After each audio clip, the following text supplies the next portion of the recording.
اور علماء اسلام جو تھے ان کو کچھ کو قتل کر دیا تھا، کچھ کو قید کر دیا تھا، اور عوام جو مسلمانوں کے عام مسلمان تھے ان کے پاس رہنمائی کرنے والے اس وقت لوگ اتنے نہیں تھے، اس لیے انہوں نے یہ فتنہ قائم کیا۔ پہلے اس نے مجدد ہونے کا دعویٰ کیا، پھر مہدی ہونے کا دعویٰ کیا، پھر اس نے ذکر نبوت اور پھر نبی ہونے کا دعویٰ کیا، پھر رسول ہونے کا دعویٰ کیا۔ اس نے 13 دعوے کیے، اور وہ ایسا ایک شخص تھا جسے شہرت کا بڑا شوق تھا۔ یہ فتنہ ہند کی سرزمین پر قائم کیا گیا۔ اس کے بعد جب ہمارا وطن عزیز پاکستان بڑا تو اس سے پہلے انہوں نے دوسرے فتنے کون سے قائم کیے؟ دوسرے فتنے انہوں نے بر صغیر کے اندر فرقہ واریت کی جنگ شروع کی، لوگوں کو ایک دوسرے کے خلاف کیا تاکہ فرقہ واریت میں یہ امت الجھی رہے ایک دوسرے کے ساتھ، اور اس میں فتنے پیدا کیے گئے، فرقے پیدا کیے گئے امت کے اندر تاکہ لوگ ایک دوسرے کے ساتھ الجھے رہیں، اور جو تعلق لوگوں کا اپنے نبی کے ساتھ ہے، جو والہانہ پر، جو ایمان کی حد تک جان سے بڑھ کر وہ اپنے آقا سے محبت کرتے ہیں، وہ تعلق ان کا ٹوٹ جائے۔ اگر ٹوٹے گا تو کم از کم کمزور ضرور ہو جائے۔ ایسے نظریات پیش کیے گئے، ایسے دلائل اس انداز سے پیش کیے گئے کہ جس سے اسلام کی حقیقی روح کو مجروح کرنے کی کوشش کی گئی۔ برادران اسلام، 7 ستمبر کا دن جس طرح 6 ستمبر کا دن یوم دفاع پاکستان ہے، اسی طرح 7 ستمبر کا دن یوم تحفظ ایمان کا دن ہے کہ ہمارے ایمان، عام عوام کے ایمان کو آئینی تحفظ مل گیا پاکستان کے آئین کی روشنی میں۔ اور اللہ تعالیٰ نے اس پارلیمنٹ کے 400 افراد کو یہ اللہ نے توفیق بخشی کہ کسی ایک نے بھی اختلاف نہیں کیا، سب نے دستخط کر کے کہا کہ قادیانی جو ہیں یہ غیر مسلم اقلیت ہے۔ ان میں سارے مذہبی لوگ نہیں تھے، مذہبی لوگوں میں مفتی محمود تھے، شاہ احمد نورانی تھے، نیازی صاحب تھے، کوثر نیازی تھے، لیکن ان میں سیکولر تحریت رکھنے والا بھٹو بھی موجود تھا، ان میں سیکولر تحریت رکھنے والا، ذہنیت رکھنے والا ولی خان بھی موجود تھا، ان میں سیکولر ذہنیت رکھنے والا غوث بخش بزیہ بھی موجود تھا۔ لیکن یہ سارے لوگوں نے جب پارلیمنٹ کے اندر یہ مسئلہ آیا اور اس مسئلے پہ 26 دن تک بحث و تمیز ہوتی رہی، اور اس کی روشنی میں ان 400 افراد نے یہ سمجھا کہ اگر قادیانیوں کو غیر مسلم اقلیت ہم نے قرار نہ دیا تو ہمیں ہمارا اپنا ایمان خطرے میں پڑ جائے گا۔ حالانکہ یہ عمومی طور پر جو مذہبی مسائل ہوتے ہیں اس کو جو پبلک ہے وہ مولویوں کے مسائل سمجھتی ہے، یہ مولویوں کا مسئلہ ہے، لیکن برادران اسلام، عقیدہ ختم نبوت، ہمارے جتنے پروگرام ہوتے ہیں عظمت مصطفیٰ کے حوالے سے سب سے اہم ترین مسئلہ عقیدہ ختم نبوت کا مسئلہ ہے۔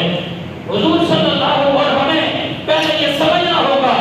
کہ نبوت ہے کیا چیز، نبی کیا ہوتا ہے، نبی کی ضرورت کیا ہے، نبی کیوں بھیجا جاتا ہے۔ اس لیے برادران اسلام، اس بات کو سمجھنے کے لیے پہلے میں آپ کے سامنے حضور صلی اللہ علیہ وسلم کی حدیث پاک کی روشنی میں کچھ باتیں عرض کروں گا، اور کہ کیوں نبی کی ضرورت پڑی اور نبی کیوں بھیجے گئے اور کس لیے بھیجے گئے۔ اس لیے برادران اسلام، جب جناب آدم علیہ السلام کو روح زمین پر بھیجا گیا اور اولاد آدم آگے بڑھنے لگی تو انسان زمین پہ آ چکا تھا، اور نبی بھیجنے کا یا نبی بنانے کا کیا مقصد تھا؟ تو اس کا مقصد یہ تھا کہ ان للہ، حضور نے ارشاد فرمایا 70 الف حجاب، کہ اللہ کے 70 الف حجاب من نور، کہ اللہ کے نور کے 70,000 پردے ہیں۔ لو کشفت واحدۃ منہا، ان 70,000 پردوں میں سے اگر ایک پردہ بھی سرک جائے، ایک پردہ بھی ہٹ جائے، لَأَحْرَقَتْ سُبْحَانَ وَجْهِهِ مَا فِي السَّمَاوَاتِ وَمَا فِي الْأَرْضِ، اللہ کے پیارے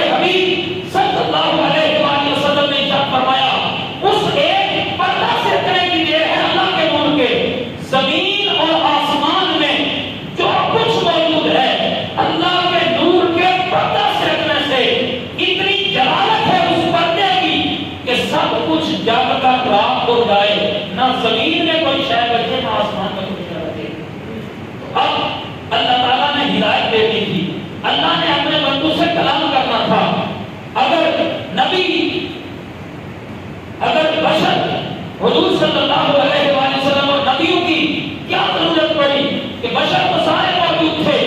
اگر صرف بشر جو ہے وہ اللہ کا کلام لے لیتا تو میں نے آج کیا حضور نے فرمایا پردہ سرک جائے، ایک پردہ سرک جائے تو زمین و آسمان میں سے کوئی چیز بھی باقی نہیں بچتی تھی۔ تو رب کے کلام کو برداشت کون کرتا، رب کے کلام کو سمجھتا کون، رب کے کلام کو رب سے لیتا کون؟ اس لیے ضرورت پڑی ایسے نفوس قدسیہ کی کہ جو دو شانیں رکھتے ہوں۔ انا لرسول اللہ صلی اللہ علیہ وسلم کے حقان، عقائد کی بڑی بڑی کتابوں میں لکھا ہے کہ جو رسول اللہ کا ہوتا ہے اس کی دو جہتیں ہوتی ہیں، جن جہت یاخذ من اللہ ہے، ایک جہت سے وہ اللہ سے فیض لیتا ہے، ہدایت لیتا ہے، ومن جہت یعطی الی الخلق، اور دوسری جہت سے مخلوق کو فیض دیتا ہے۔ جس جہت سے اللہ سے وہ فیض دیتا ہے وہ نبی کی شان نورانیت ہوتی ہے، اور جس حیثیت سے نبی بشر کو فیض دیتا ہے وہ نبی کی شان بشریت ہوتی ہے۔ نبی کی دو حیثیتیں ہو گئی، ایک حیثیت سے نبی اللہ کا فیضان حاصل کرتا ہے، اور دوسری حیثیت سے اس فیضان کو اللہ نے نبی کے وجود کو ایسا بنایا ہے کہ وہ فیضان حاصل کر کے وجود نبی اس فیضان کو برداشت کرتا ہے، اور پھر مخلوق کے اندر پاک بشریت کی کیفیت میں اس حالت میں مخلوق کو عطا فرماتا ہے۔ اس لیے برادران اسلام، نبی خود نبی نہیں بن سکتا، نبی عطا جو ہے وہ محنت سے نبی نہیں بنتا، نبی عبادت سے نبی نہیں بنتا، نبی ریاضت سے نبی نہیں بنتا، بلکہ نبوت اللہ کی عطا ہے۔ اللہ اپنے بندوں میں سے جس پر نبی بنانا چاہتا ہے اس کی فطرت اور جبلت کے اندر نور رکھتا ہے، اور ایسی حیثیت رکھتا ہے کہ وہ اللہ کے نور کا فیض لے سکتا ہے، ان پردوں کی حالت کو برداشت کر سکتا ہے، کلام الہی کو وہ لینے کی حیثیت رکھتا ہے، اور آگے مخلوق کو دینے کی حیثیت رکھتا ہے۔ اگر نبی کو، نبی کی حقیقت یہ ہوتی ہے کہ نبی کی حقیقت نور ہوتی ہے، نبی کا لباس بشر کا ہوتا ہے، اس لیے اگر نبی نور نہ ہو تو رب سے فیض لے نہیں سکتا، اور نبی بشر کی کیفیت میں نہ ہو تو بشر کو فیض دے نہیں سکتا۔ جن لوگوں نے نبی کو صرف نور کہا وہ بھی گمراہ ہیں، جنہوں نے صرف بشر کہا وہ بھی گمراہ ہیں۔ عقیدہ اہل سنت کا بات سنیے، نبی کی پاک نورانیت بھی نبی کی شان ہے، اور پاک بشریت بھی نبی کی شان ہے۔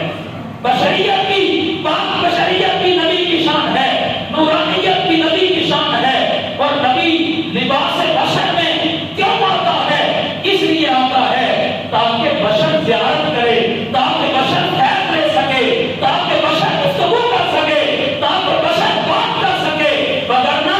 اگر صرف شان نورانیت نبی لیتا اور نور کے ساتھ گفتگو، نور کے ساتھ بات، ہر عام بندے کی حیثیت نہیں ہے، بلکہ اللہ کریم قرآن حکیم میں فرماتا ہے ما کان لبشر ان یکلمہ اللہ، کسی بشر میں یہ طاقت ہی نہیں ہے وہ اللہ سے کلام کر سکے، وہ اللہ سے بات کر سکے۔ اس لیے اللہ جب بھی بات کرتا ہے اپنے بندوں سے تو اپنے نبیوں کے ذریعے بات کرتا ہے، اور نبیوں کے اور بندوں کی بات جب بھی اللہ کی بارگاہ میں پہنچتی ہے تو نبیوں کے ذریعے سے پہنچتی ہے۔ اللہ سنتا سب کی ہے، سمیع و بصیر وہ ضرور ہے، لیکن ان کے جس نبی کا جو امتی ہے وہ اپنے نبی کے وسیلہ سے جب اپنی باتیں اللہ کی بارگاہ میں پیش کرتا ہے تو اللہ کریم ان کی باتوں کو شرط قبولیت بخشتا ہے۔ اس لیے برادران اسلام، ان لوگوں کی عقلوں نے غلطی کی اور ان لوگوں نے سمجھا شاید کہ نبوت یعنی نورانیت اور بشریت یہ کوئی متضاد چیزیں ہیں، نور اور بشر ایک ساتھ میں جمع نہیں ہو سکتے۔ برادران اسلام، بات یہ نہیں ہے نور کی ضد بشر نہیں ہے، نور کی ضد ظلمت ہے، اندھیرا ہے، نور کی ضد بشر نہیں ہے۔ یہ مثال دے کے میں آپ کو بات سمجھانا چاہوں گا کہ نبی کس طرح شان نورانیت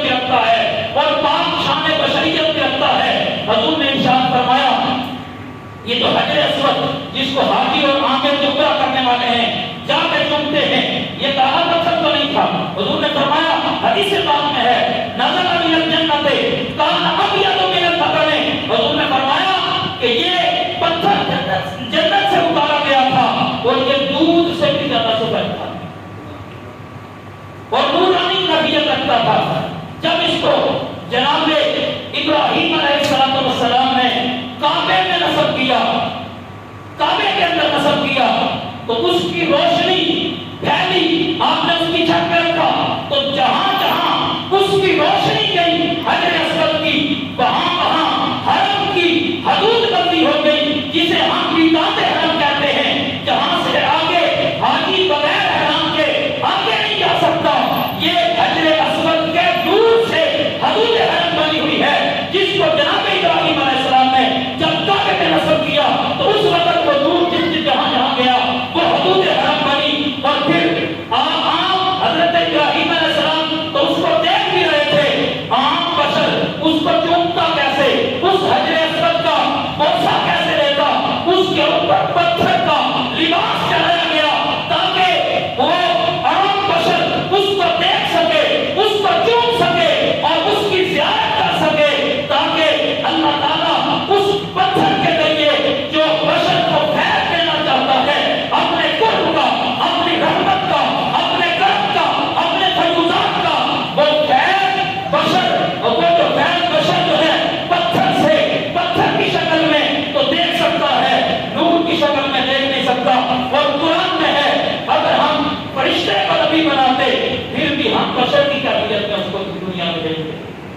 یعنی لباس بشری ہے۔ جب جب اللہ نے کسی نوری مخلوق کے ذریعے پیغام پہنچایا تو وہ لباس بشر کو پہنچایا، تو وہ لباس بشر میں پہنچایا۔ آج لوگ کہتے ہیں نور اور